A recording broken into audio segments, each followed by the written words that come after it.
மூணாவது அந்த ரெண்டாவது வார்த்தை என்ன சொல்லுது பாருங்க, இன்றைக்கு நீ என்னோடு கூட என்ன பண்ணுவ, பரதேசியில் இருப்பாய். டைமிங், காலத்தை குறித்து ஆண்டவர் பேசுகிறார். இன்றைக்கு அப்படின்றது என்ன காலம்? ப்ரெசண்ட், இன்னைக்கு இருக்கிற காலம். இன்றைக்கு நீ என்னோடு கூட பரதேசியில் இருப்பாய். 23 லூக்கா 23:43 வசனம் படிங்க பார்க்கலாம். நோக்கி சொல்லுங்க, இன்றைக்கு. இன்றைக்குன்னா என்னது? இன்னைக்கு, பிரசன்ட். அப்போ காலத்தை கர்த்தர் தம்முடைய கரங்களிலே வைத்திருக்கிறார். இன்றைக்கு உனக்கு மெய்யாகவே உனக்கு சொல்லுகிறேன் என்றார். நல்லா கவனிங்க, மரணத்தின் விளிம்பில் இருக்கிற ஒரு மனிதனை ஆண்டவரால் ரட்சிக்க முடியும். அல்லேலூயா. அதான் சொல்றார் பாருங்க, அவன் சாக போறேன்னு சொல்றான். சாக போறேன் மரணம் அவனுக்கு. இயேசு மாதிரியே அவனுக்கும் மரணம் பக்கத்தில் நெருங்கி நிற்குது. ஆனால் இயேசு அவனை பார்த்து சொன்னார், இன்றைக்கு என் கூட நீ எங்கே இருப்ப? பரதேசியில் இருப்பாய். காலம் கர்த்தருடைய கரங்களிலே இருக்கிறது. தேவனுடைய நாளும் நாளிகையும் ஒருவனும் அறிந்து கொள்ளவே முடியாது. பாருங்க, நீங்கள் எவ்வளவு பெரிய போராட்டம், எவ்வளோ பெரிய பிரச்சனை, எவ்வளோ பெரிய கஷ்டம் அதன் மத்தியிலே இருந்தாலும் காலத்தை கர்த்தர் மாற்றி அமைக்க வல்லவராக இருக்கிறார். அதை கேன்சல் பண்ண வல்லவராக இருக்கிறார். உங்கள் வாழ்க்கையில் இருக்கிற மரண போராட்டமாக இருக்கட்டும், பொருளாதார போராட்டமாக இருக்கட்டும், இல்லை என்ன பிரச்சனைகளாக இருக்கட்டும், இன்றைக்கு அதை மாற்றி அமைக்க இயேசுவால் கூடும். அல்லேலூயா. ஆமே ஆமே. இந்த டைம் சோன் ரொம்ப முக்கியமானது. காலம், நேரம் பைபிளில் ரொம்ப பிரதானமானது. இயேசு முதலாவது செஞ்ச அற்புதத்தில் என்ன செஞ்சார் அப்படின்னா, நேரத்தை கரங்களிலே எடுத்தார். அல்லேலூயா. ஆமே. நீங்கள் உங்கள் வாழ்க்கையில் கடந்து வந்த காலங்களை திருப்பி போய் எடுக்க முடியாது. நம்ம வயசு, காலம், வீணா போன காலங்கள், அதையெல்லாம் ரிவேர்ஸில் போய் பிடிக்க முடியாது. ஆனால் கிறிஸ்துவுக்குள் இருக்கிற ஒரு மனுஷனால இழந்து போன காலங்களை திரும்ப பிடிக்க முடியும். பைபிள் அப்படி சொல்லுகிறது திட்டமாக. உன் இழந்து போனதை நான் உனக்கு என்ன பண்ணுவேன்? திரும்ப. அப்ப என்ன அர்த்தம்? இழந்து போனதை திரும்ப தருவேன்னா, உன்னோட டைம் சோன், உன் வாழ்க்கையில நிறைய காலங்களை நீங்கள் இழந்து போயிருக்கலாம். நிறைய காலங்கள் வீணா போயிருக்கும். நிறைய காலங்கள் விரக்தியில போய் சேர்ந்துருக்கும். நிறைய காலங்கள் நஷ்டம் ஆயிருக்கும். நிறைய டைம் நீங்க நல்ல வேலை செஞ்சு வேகமாக வளர வேண்டிய காலங்களில் வளராமல் தேங்கி ஏதோ ஒரு பிரச்சனையினால முடங்கி போயிருவீங்க. ஆனால் கர்த்தருடைய கரத்தில் நீங்கள் இருந்தால் அந்த காலங்கள் முடக்கப்படாது. அந்த காலங்களை இரட்டிப்பாக தேவன் உங்கள் வாழ்க்கையிலே மறுபடியும் கட்டவிழ்த்து விட அவர் வல்லவராக இருக்கிறார். ஆமென். டைம் சோனை பத்தி ஆண்டவர் பேசுகிறார். காலம் என் கையில் இருக்குது. நீ நாளைக்கு என் கூட எங்க இருப்ப? பரதேசியில் இருப்ப. இயேசு செய்த முதல் அற்புதமே டைமை தன்னுடைய கட்டுப்பாட்டுக்குள் வைக்கிறார். என்ன அற்புதம்? அவர் கானா ஊருக்கு போகிறார். ஒரு கல்யாண வீட்டில் ஒரு திராட்சை ரசம் அங்கே பற்றாக்குறை ஏற்படுகிறது. ஒரு திராட்சை ரசத்தை உருவாக்க வேண்டுமானால் 30 to 40 வருஷம் வேணும். எத்தனை வருஷம் சொல்லுங்க? நீங்க குடிக்கிற மிக்சியில் போட்டு முந்திரி பழத்தை அடிச்சு அப்படியே குடிக்க, அது இல்லை வைன். அது என்ன பண்ணுவாங்கன்னா, அதை பதப்படுத்தி குழி தோண்டி மண்ணுக்குள்ள புதைச்சி வச்சிருவாங்க. அது 20 வருஷமானா அதுக்கு ஒரு டேஸ்ட் இருக்கும். 30 வருஷமானா அதுக்கு ஒரு டேஸ்ட். 40 வருஷமானா அதுக்கு ஒரு டேஸ்ட். ஒரு பாட்டில் வைனு இஸ்ரேலில் இன்னைக்கு 1 லட்சம், 2 லட்சம், 10 லட்சம், 50 லட்சம் வரைக்கும் விற்கிறது ஒரு பாட்டில் வைன். எவ்வளவு? ஒரு பாட்டில். அது என்னன்னா, இந்த பதப்படுத்துகிற காலங்கள் அதிகமாகும் பொழுது விலை ஜாஸ்தி ஆகுது அதுக்கு. இப்போ அந்த கல்யாண வீட்டுக்கு இயேசு போகிறார். அங்கே குறைஞ்சி போச்சு. 30 வருஷம் 40 வருஷம் பதப்படுத்தப்பட்ட வைனை எல்லாத்துக்கும் அவன் பகிர்ந்து கொடுக்கிறான். அது தீர்ந்து போச்சு. இனி இப்போ வைன் வாங்கணும்னா தோட்டத்தில் போய் எங்கேயாவது தோட்டத்தை கண்டுபிடிச்சி மறுபடி முந்திரியை நட்டு அதை புழிஞ்சி எடுக்க எத்தனை வருஷம் ஆகும்? 40 வருஷம் ஆகும். அதே சேம் வைனை கொண்டு வந்து கொடுக்கணுன்னா, ஒருத்தனுக்கு நல்லதை கொடுத்துட்டு இன்னொருத்தனுக்கு ருசி இல்லாதது கொடுத்தா தப்பாக சொல்லுவாங்க அவங்கள. அவன் பதறி இப்படி ஒரு நிலைமை ஆயிடுச்சேன்னு யோசிக்கும் பொழுது இயேசு உள்ளே நுழைகிறார். காலத்தை இயேசு மாற்றி அமைக்கிறார். ஆமே. இயேசு ஜெபிக்கிறார். கற்சாடிகளிலிருந்து தண்ணீரை ஆசீர்வதிக்கிறார். 40 வருஷங்களாக உருவாக வேண்டிய திராட்சை ரசத்தினுடைய அந்த வைன், அந்த திராட்சை ரசம் இயேசு ஜெபித்து கண்ணிமைக்கும் நேரத்துக்குள்ளாக அது பழைய திராட்சை ரசத்தை விட ருசியுள்ள திராட்சை ரசமாக மாறுகிறது. 40 வருஷத்தை பின்னால போய் கொண்டு வந்து ஒரு செகண்டில் அவர்கள் கையிலே கொடுக்கிறார். இயேசு செய்த முதல் அற்புதம் காலத்தை திருப்புகிறார். இந்த மதியான வேளையிலே உங்களுக்கு ஒரு வார்த்தையை சொல்கிறேன். இழந்து போன நஷ்டப்பட்ட காலங்களை தேவன் திருப்பி தர வல்லவராக இருக்கிறார்.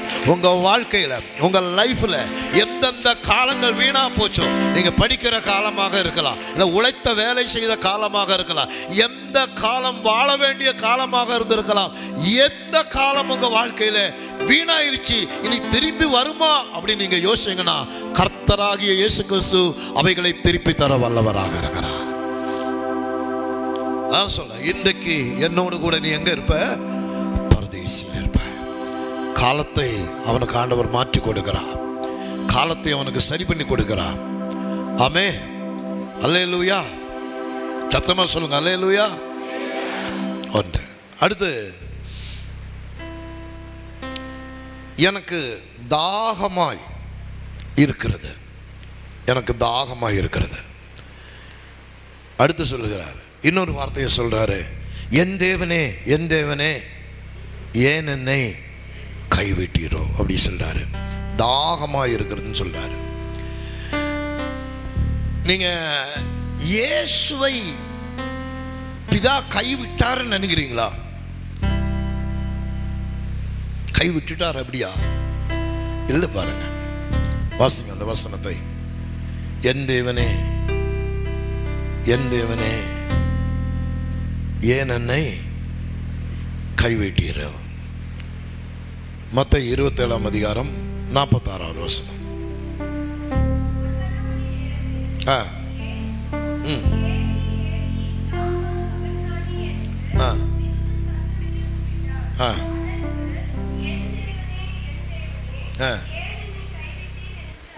பாருங்க, பிதாவானவர் அவரை கைவிட்டுட்டாரு அப்படின்ற மாதிரி இயேசுவுக்கு தோணுது. ஆனா கைவிடலை. கைவிட்டுட்டாரோன்னு என்ன பண்ணுதுன்னா தோணுது அவருக்கு. நீங்க சிலுவை மாதிரி பல கொடூர மரணங்கள் எல்லாம் உலகத்தில் நடந்திருக்கு. சிலுவையை விட கொடூரமான மரணங்கள் எல்லாம் உலகத்தில் என்ன பண்ணியிருக்கு? நடந்திருக்குது. நடக்கலைன்னு சொல்ல முடியாது. 7 தோலையும் உரித்த சம்பவங்கள் எல்லாம் உலகத்தில் நடந்திருக்குது. ஹிட்லருடைய காலங்களில் உலக வரலாற்றை எடுக்கும் பொழுது இயேசுவை விட கொடூரமாக கொலை செய்த கொலை சம்பவங்கள் எல்லாம் நடந்திருக்கிறது. இங்க என்ன பிரதானம் அப்படின்னு நீங்க கேட்டீங்கன்னா, இந்த உலகத்தினுடைய இப்போ ஒன்றும் இல்லை, ஒரு குடிச்சு விரிச்சு இருக்கிற ஒரு ஆளை யாராவது விரும்புவாங்களா? குடி வெறியன். ஒரு கஞ்சா குடிக்கிறவனை யாராவது விரும்புவாங்களா? விரும்புவாங்களா? ஒரு கொலை செய்யறான், மக்களை கொலை செய்து கொண்டே வருகிறான், அவனை யாராவது விரும்புவாங்களா? ஒரு திருடனை யாராவது விரும்புவாங்களா? இல்லை, இல்லையா? இப்போ ஒரு திருடனை, உங்க வீட்டுக்குள்ள இருக்கிற ஒரு திருடனையே உங்களால என்ன செய்ய முடியாது? ஏற்றுக்கொள்ள. ஒருத்தர் வீட்டில் திருடனா இருக்கிறான்னு வச்சு, காசை திருடனா, ஏதாவது ஒரு திருட்டு வேலை பண்ணி அவனையும் உங்களுக்கு என்ன ஆத்திரம் வரும்? இப்படி பண்ணிக்கிட்டே இருக்கிறானே, கோபம் வருமா வராதா? வரும். ஒரு குடிகாரனை பார்த்தா உங்களுக்கு கோபம் வருமா வராதா? வரும். ஒரு திருடனை பார்த்தா கோபம் வரும். ஒரு சண்டை பிடிக்கிறவனை பார்த்தா கோபம் வரும். ஒரு ஒழுங்கு இல்லாதவனை பார்த்தா என்ன வரும்? உங்களுக்கு கோபம் வரும். தொடர்ந்து எதையாவது ஆகாத வேலையை பார்த்துட்டே நம்ம மேலே என்னங்கன்னா எரிச்சல், கோபம் வரும். அப்படிதானே? கவனிங்க, இந்த இயேசு இந்த வார்த்தைகளை ஏன் சொல்லுகிறார் என்றால், உலகத்தில் இருக்கிற ஒட்டுமொத்த பாவிகளுடைய பாவமும் யார் மேல கொண்டு போய் வைக்கப்பட்டது? இயேசு மேல. ஒருத்த தப்பு பண்ணாலே தாங்க முடியாது. இந்த உலகத்தில் பிறந்தவனும் பிறக்க போறவனுடைய, பிறந்து வாழ்ந்துட்டு இருக்கிறவனுடைய பாவம், இன்னும் பிறக்க போறவனுடைய பாவம், அவ்வளவையும் கொண்டு போய் யார் மேல வச்சாங்க? அதை அவரால் இந்த பாவத்தை பாராத சுத்த கண்ணன் அவர். பாவம் இன்னதென்று அறியாதவர். இயேசுவை பற்றி பைபிள் என்ன சொல்லுது? பாவம் இன்னதென்று அவர் பாவமே அறியாதவர். பாவம்னாலே தெரியாம அழகா வாழ்ந்த ஒரு வாழ்க்கை அவருடைய வாழ்க்கை. பாவமே அவருக்கு தெரியாது. பாவம்னா என்ன அவருக்கு தெரியாது. பாவமே அவர் வாழ்க்கையில் இல்லை. ஒரு சின்ன துளி கூட அவர் வாழ்க்கையில் பாவம் என்பது இல்லை. ஆனால் அப்படிப்பட்ட தெய்வத்தின் மேல உலகத்தில் எல்லாரும் செஞ்ச பாவமும் அவர் மேல் சுமத்தி அவர் மேல கொண்டு வைக்கிறாங்க. அந்த நேரத்தை அவரால் என்ன செய்ய முடியலன்னா தாங்கிக் கொள்ள முடியாமல், என் தேவனே ஏன் இதுக்குள்ள என்னை விட்டீங்க?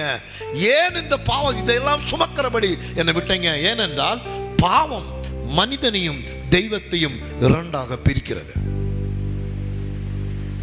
பாவம் செய்கிற ஆத்மா சாகும். பாவம் ஒருத்தன் செஞ்சானா அவன் ஆவியானவரோடு கனெக்ட் ஆக முடியாது. பாவம் செய்கிறவன் ஆவிக்குறித்திய ரளத்துக்குள்ள போய் அதை ஆப்ரேட் பண்ண முடியாது. ஸ்பிரிச்சுவல் உலகத்துக்குள்ள போக முடியாது. அதை ஆப்ரேட் பண்ண முடியாது. பாவம் செய்கிற ஆத்மா சந்தோஷம் போயிடும், அதுக்கு மகிழ்ச்சி போயிடும், அது அப்படியே சுருங்க ஆரம்பிச்சிடும். நீங்கள் எவனாவது பார்த்தீங்கன்னா அந்த மூஞ்சை பார்த்தா தெரியும் பாருங்க.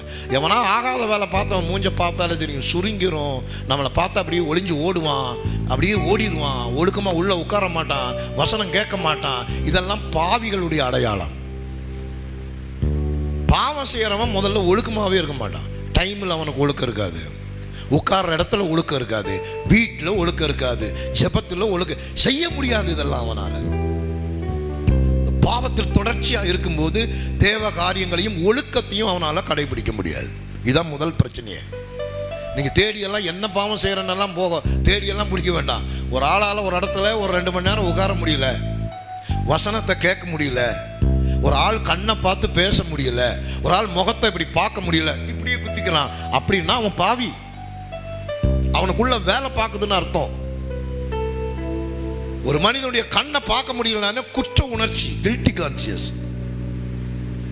என்னை ரொம்ப பேர் என் முகத்தையே பார்க்க மாட்டான் பாருங்க, மூஞ்சியே பார்க்க மாட்டான். திருட்டுதெல்லாம் இப்படியா அவன் தலையை குத்துனாலே இவன் நம்பர் 1 திருடன்னு முடிவு பண்ணிடுவேன். இவன் எங்கேயோ சிக்கி சீரழிஞ்சிட்டு இருக்கிறான். இவன் ஒரு ஆளோட கண்ணை பார்க்க முடியல. பாவி, பாவம் செய்கிறவன், கெட்ட எண்ணம் உடையவன், கசப்பு, வைராக்கியம், எரிச்சல் உடையவன் ஒரு ஆளோட கண்ணை இப்படி பார்க்கவே முடியாது. தலையை குத்திடுவாங்க. அதுதான் முதல் அடையாளம். இப்படி ஒட்டுமொத்த உலகத்தின் பாவங்களையும் எடுத்துட்டு போய் யார் மேல வைக்கிறாங்க? ஆண்டவராகிய இயேசு மேல வைக்கிறார். இயேசுவால அதை ஜீரணிக்கவே முடியல. இந்த பாவம் இப்படி வந்த உடனே இயேசுவால யாரை பார்க்க முடியல? பிதாவாகிய ஒரு நிமிஷம் கூட பிதாவை விட்டு விலகாதவர் இயேசு. நானும் பிதாவும் ஒன்றாக இருக்கிறோம் என்று சொல். நானும் பிதாவும் ஒன்றாக இருக்கிறோம், பிரிந்ததே இல்லை. இந்த பாவம் அவர் மேல வந்த உடனே அந்த க்ஷணப்பொழுது, அந்த குறிப்பிட்ட நேரம் பிதாவுக்கும் இயேசுவுக்கும் இருக்கிற திரை விலக்கப்பட்டு அந்த பிதாவின் பிரசன்னத்தை மகிமையும் உணரக்கூடாமல் இயேசு தவிக்கிறார். அப்பதான் சொல்றாரு, ஏலி ஏலி லாமா சபத்தானி என்று மிகுந்த சத்தமிட்டு, என் தேவனே ஏன் என்னை உமக்கும் எனக்கும் நடுவிலே பிரிவினை உண்டாக்கி என்னை இப்படி விட்டுட்டீங்களே, தனிமைப்படுத்தி விட்டீர்களே என்று இயேசு சத்தம் விட்டு அழுகிறார். நல்லா கவனிங்க.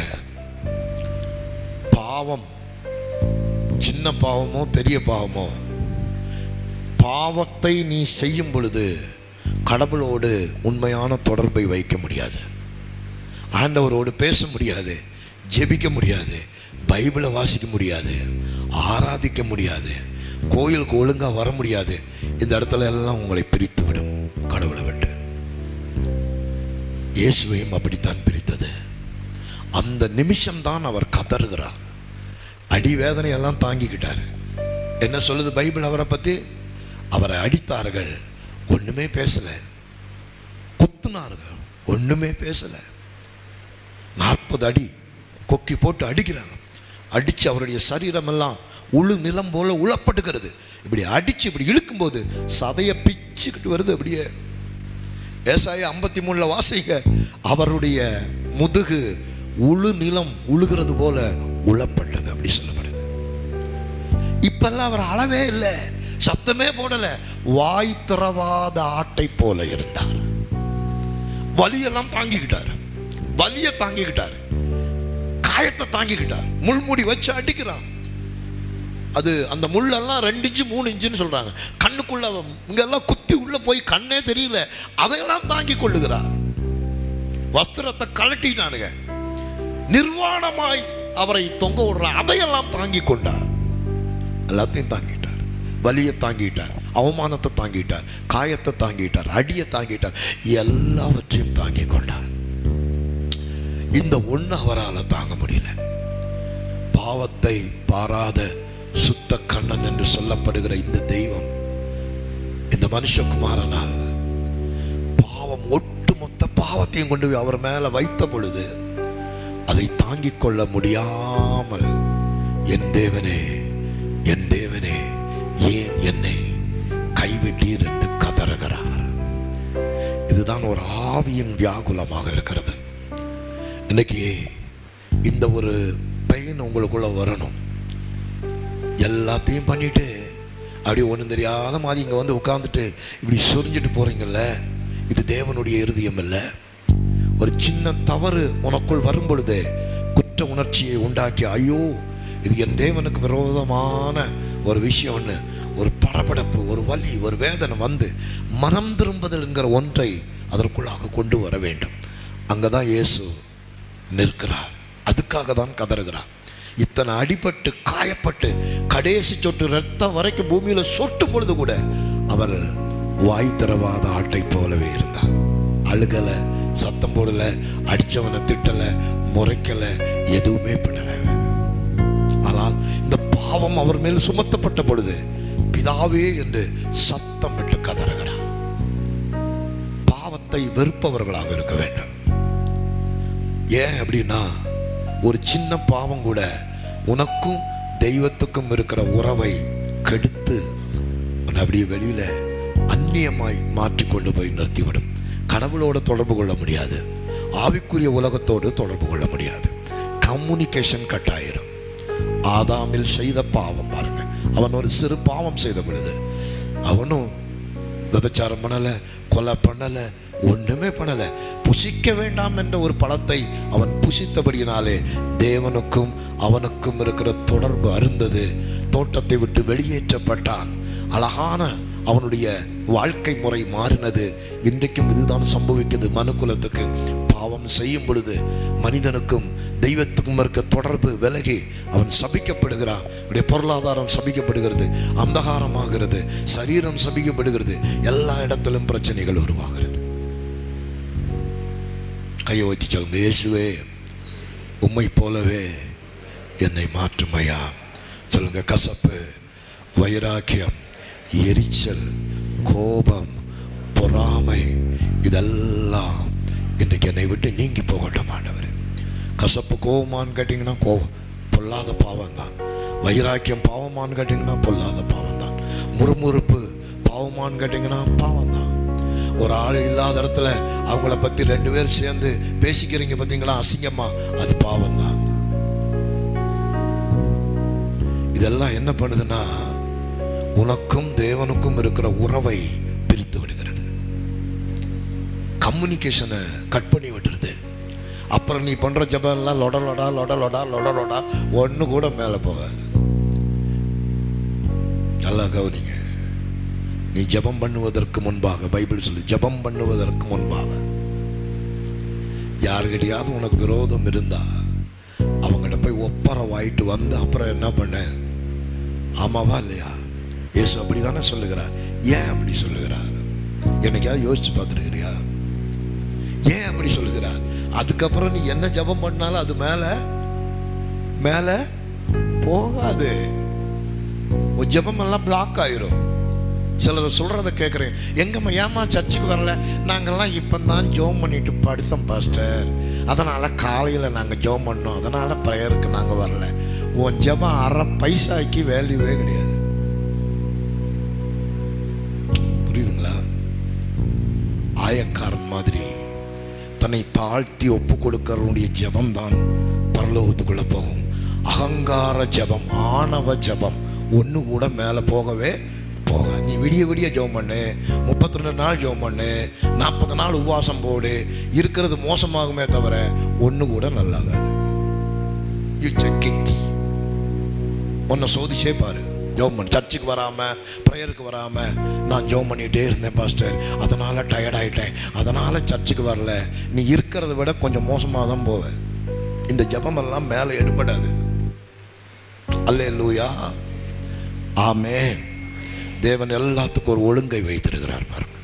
அன்றியும் சிலர் சபை கூடுதலை விட்டு விடுவதை போல நீங்கள் என்ன பண்ணிடாதீங்க, எதுக்கு இந்த வசனம் எழுதியிருக்குது? எல்லாரும் வீட்டில் இருந்து ஜெபம் பண்ணலாமே, எதுக்கு நாம் இங்கே வர்றோம்?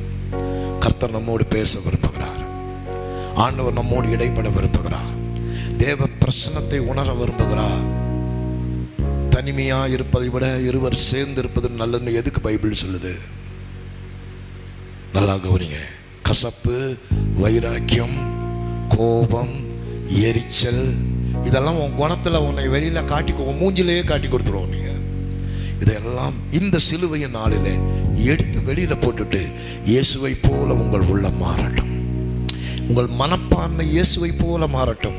நீண்ட ஜெபங்கள் யார் செய்கிறா? பரிசேரியன் செய்கிறான். அவன் வெள்ளை அடிக்கப்பட்ட கல்லறை முன்னால பாஸ்டர் சோத்திரமா வீட்டில் போய் அவர் சரியில்லைன்னு பேசுகிற பரிசேவை ஆவியது. நீ 28 மணி நேரம் ஜெபம் பண்ணாலும் ஜெபத்துக்கு ஒரு பதில் வராது. உன் வாழ்க்கை முன்ன விட மோசமானதாகும். அப்படித்தான் பைபிள் சொல்லுகிறது. அருவருக்கப்படுகிறது ஜெபம். அப்போ உங்கள் குணங்களை எல்லாம் மாற்றுங்கள். ஃபர்ஸ்ட் இந்த சிலுவையின் நாளில், சிலுவையை தியானிக்கிற நாளில் உன்னுடைய புத்தியை மாற்றுவோம், பழக்கத்தை மாற்றுவோம், பேச்சை மாற்று. உன் தாய், தகப்பன், குடும்பம் இங்கே இருந்தெல்லாம் நீ கற்றுட்டு வந்திருக்கல கேவலமான சில பழக்கங்கள், அதையெல்லாம் மாற்று. ஃபர்ஸ்ட் மாற்றிட்டு சரண்டர் பண்ணி தன்னை ஜெபிக்கும் பொழுது அந்த ஜெபம் வல்லமை உள்ளதாக மாறுகிறது. அந்த சின்ன ஜெபம் பவர்ஃபுல்லாக மாறுது. அல்லேலூயா. எத்தனை பேருக்கு நான் சொல்கிறது புரியுது? ஜெபிக்கிறேன்னு உன்னை ஏமாற்றிக்காத. ஐயோ நாங்கள்லாம் ஜெபிக்கிறோம் அப்படி உன்னை ஏமாற்றிக்காத. ஜெபமே மேலே போகாது. அல்லேலூயா, ஆமென், ஆமென். எங்கெங்க தேவ காரியங்களை ஒருவன் அசட்டை பண்ணுகிறானோ அவனை தேவன் அசட்டை பண்ணுவார். அல்லேலூயா. தேவன் கீழ்ப்படிதலை விரும்புகிறார். பலியை விட எதை விரும்புகிறார்? சொல்லுங்க வாயை திறந்து. பலியை விட. பலினா என்ன? நீ பண்றதுதான் பலி. சோத்திர பலி பண்றேன், ஜெபிக்கிறேன், ஆராதிக்கிறேன், யூடியூப்ல 2 பிரசங்கத்தை கேடுகிறேன், எல்லாம் ஓகே தான். அதை விட எது முக்கியம்னு சொல்றாரு? கீழ்ப்படிதல் பிரதானமானது. ஒபீடன்ஸ். எல்லாத்தையும் பண்ணிட்டு இந்த ஒரு மிஸ்டேக் பண்ணும்போது எல்லாம் அழிஞ்சு போயிடுது. நீ பண்ணுன அவ்வளவும் க்ளோஸ். வராமேன்னு சொல்லுங்க பார்க்கலாம். ஸோ பாவத்துக்கு அப்படி ஒரு பவர் இருக்கு. பாவம் எதுன்னு கேட்டீங்கன்னா கீழ்ப்படியாமைகள் எல்லாமே பாவம் தான். அவிசுவாசம் எல்லாமே பாவம் தான். ஐயோ நாங்கள்லாம் கரெக்டாக ஒழுங்காக இருக்கிறோம். இல்லை, நீ ஒழுங்காக இருந்தானா நீ ஆசீர்வதிக்கப்படுவ. நீ ஒழுங்காக இருந்தானா உன் வீடு மாறும். நீ ஒழுங்காக இருந்தால் நீ மாறுவ. ஒழுங்காக இருந்தால் உன் தரித்திரம் மாறும். நீ ஒழுங்காக இருந்தால் உன் ஸ்பிரிச்சுவல் வாழ்க்கை மேலே வரும். ஒன்றுமே இல்லையே நீண்ட வருஷங்களாக. அப்போ என்ன? உன்னை நிதானித்து பார், யோசிச்சு பாரு. இயேசு அங்கே நிதானிக்கிறார். என் தேவனே, என் தேவனே, ஏன் என்னை கைவிடு. இந்த பாவம் உள்ள வரும்போது பிளவு உண்டாகி விடுகிறது. ஒரு ஆமேன்னு சொல்லுங்க பார்க்கலாம். அல்லேலூயா. பக்கத்தில் உங்க கைப்பிடி சொல்லுங்க, பிளவுகள் வேண்டாம் சொல்லுங்க. சொல்லுங்க, பிளவுகள் வேண்டாம், பிளவுகள் வேண்டாம். என்ன பிளவு? நீ அடுத்தவங்ககிட்ட எரிச்சல் ஆகிற நினைச்சு உனக்கும் கடவுளுக்கும் இடையில பிளவு உண்டாகி விடுகிறது. கூடுமானால் எல்லோரிடமும் சமாதானமாயிருங்கள். கைப்பிடிச்சோம். கூடுமானால் எல்லாரிடமும் சமாதானமா இருங்க, சந்தோஷமா இருங்க, நிம்மதியா இருங்க, நல்ல மைண்டோட இருங்க. அல்லேலூயா, ஆமென். அடுத்து ஒரு விஷயம் மட்டும் சொல்லி நான் முடிக்கிறேன். தாகமாக இருக்கிறேன். வாசியுங்கள் ஒரு வேத வசனத்தை. யோவான் 19ஆம் அதிகாரம் 28வது வசனம். ஆ ஆ ஒரு பயங்கர தஸ்டி அவருக்குள்ள தாகமாக இருக்குது. எல்லாம் முடிஞ்சது, ஆனால் தாகம், அந்த மரண வியாகுலம். கடைசி நேரத்தில் எல்லாத்துக்கும் பால் ஊற்றுவாங்க பாருங்கள். சாக போகிற நேரத்தில் ஏதாவது பால் தண்ணி ஏதாவது ஒரு லிக்விடை என்ன பண்ணுவாங்கன்னா வாய்க்குள்ளே ஊற்றுவாங்க. தாகமாக இருக்கிறேன். இயேசுவுக்கும் பயங்கர தாகமாக இருந்துச்சு, கொடூரமான தாகமாக இருந்துச்சு. அது என்ன தாகம்? அந்த தாகத்துக்குள்ளே கிடக்கிறது என்ன?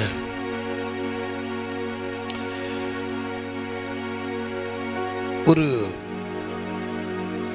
இந்த ஹீப்ரூவில் இந்த தாகம், இந்த தஸ்டி அப்படின்றதுக்கு என்ன சொல்லுது அப்படின்னா, இந்த பிசாசு பாவத்தை செய்கிற ஒரு தாகமுடையவனாக இருந்தான். பிசாசு யாரு? பாவத்தை செய்ய தூண்டுகிற, செய்ய வைக்கிற தாகமுடையவனாக இருந்தான். இப்போ தாகம்னாலே எதையாவது ஒன்று எடுத்து என்ன பண்ணணும்னா குடிக்கணும்னு தோணும், அப்படிதானே? மான்கள் நீரோடைகளை வாஞ்சித்து கதறுவது போல். அப்படின்னா இந்த தண்ணிக்காக, தண்ணிதாக எடுத்துட்டா ஒரு ஆள் எப்படியாச்சும் தண்ணி குடிச்சே ஆகணும்ன்ட்டு வேக வேகமாக அதை தேடி ஓடி அலைகிற மாதிரி இந்த பிசாசையும் இந்த இடத்துல தான் வர்ணிக்கிறது. அவன் யாரை விழுங்கலாமோ என்று வகை தேடி சுற்றி திரிகிறார். தஸ்டி.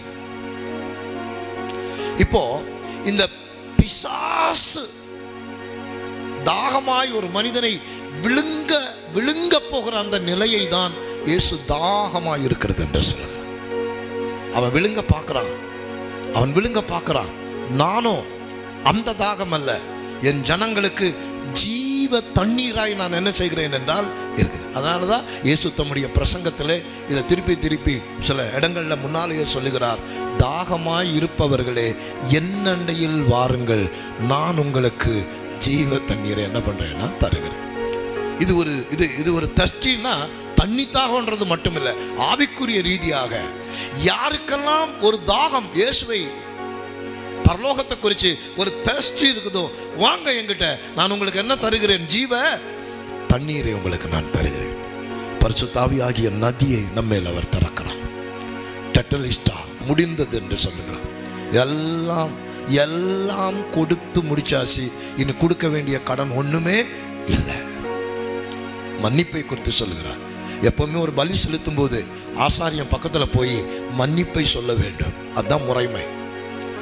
ஆடுகளை வெட்டி பலி செலுத்தும் போது ஆடுகளுடைய ரத்தம் ஒழுகிற அதை பிடிக்கிற அதே நேரத்தில் ஆசாரியம் போய் மன்னியும் என்று அந்த ரத்தத்துக்கு முன்பாக என்ன பண்ணணும்னா சொல்லணும். லேவியாகமம் படிச்சு பாருங்க. ஆசாரியன் போய் அறிக்கை செய்து பாவத்துக்காக மன்னிப்பு கேட்பான். இயேசு சொல்றார், பிதாவே இவர்கள் செய்வதை இன்னதென்று அறியாதிருக்கிறார்கள், இவர்களுக்கு மன்னியும். எல்லாம் பழைய ஏற்பாட்டில் என்னென்ன சொல்லப்பட்டு வந்ததோ, அந்த பலியாகிய ஆடு சாக வேண்டும் என்பது ஏற்கனவே தீர்க்க தரிசனங்களாக எழுதப்பட்டபடியினால் அவைகள் முறைமையின்படியே இயேசு சிலுவையிலே செய்து முடித்தார். ஒன்னையுமே விடல. கடைசியாக இந்த 7 வார்த்தைகளும் ஒரு செய்தியை நமக்கு சொல்லுகிறது. என்ன? அதிகாரங்களையும் துறைதனங்களையும் உரிந்து கொண்டு வெளியரங்கமான கோலமாக்கி சிலுவையிலே வெற்றி சிறந்தார், ஜெயிச்சார். ஆமே.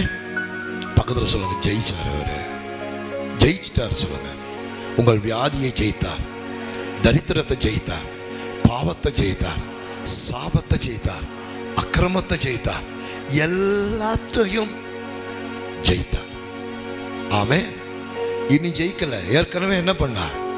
நீங்க எடுத்தா மட்டும் போதும். அந்த வெளிப்பாடு, அந்த அறிவு உங்களுக்குள்ள வரும்பொழுது ஜெயித்தார் என்பதை நீங்கள் உங்கள் சொந்த வாழ்க்கைக்காக எடுத்துக்கொள்ள போகிறீர்கள். இயேசு நமக்காக சிலுவையில் எல்லாத்தையும் செய்து முடித்தார். சொல்லுங்க, செய்து முடித்தார். டெட்டலிஸ்டா எல்லாத்தையும் செய்து முடித்தார். எத்தனை பேர் நம்புறீங்க? எனக்காக எல்லாம் செஞ்சு முடிச்சாரு. சிலுவையை தியானியுங்கள். நிறைய சிலுவையை குறித்து படிச்சுட்டே இருங்க.